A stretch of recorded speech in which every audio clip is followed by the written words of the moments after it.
Will the soap trick work on low-flow or older toilets? Yes.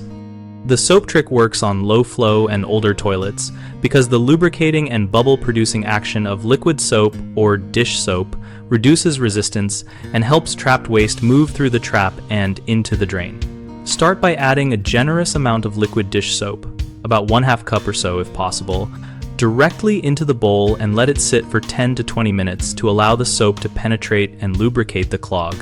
While waiting, warm up 1 to 2 gallons of water to warm but not boiling and pour it from waist height into the bowl in a controlled stream to add pressure without causing splashback. If the toilet is low flow, repeat the soap and warm water cycle as needed and allow longer soak times, because the reduced flush volume means less hydraulic force. For older toilets with narrower traps or worn components, try a few short flushes with the warm water to gradually move the obstruction rather than one aggressive flush that can cause overflow. Always monitor the water level, keep a towel handy to catch spills, and use a plunger if the soap and warm water do not progress the clog after 2 or 3 attempts. Common mistakes include assuming one quick application will clear stubborn blockages, which often need repeated soap application or longer soak times. Be patient and repeat the cycle.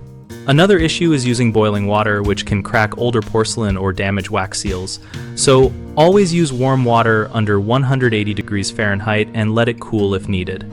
A third concern is relying solely on soap for severe or deep line obstructions caused by tree roots or solid accumulations, and the helpful step is to switch to a hand auger or contact a professional plumber when you cannot make progress after multiple careful attempts.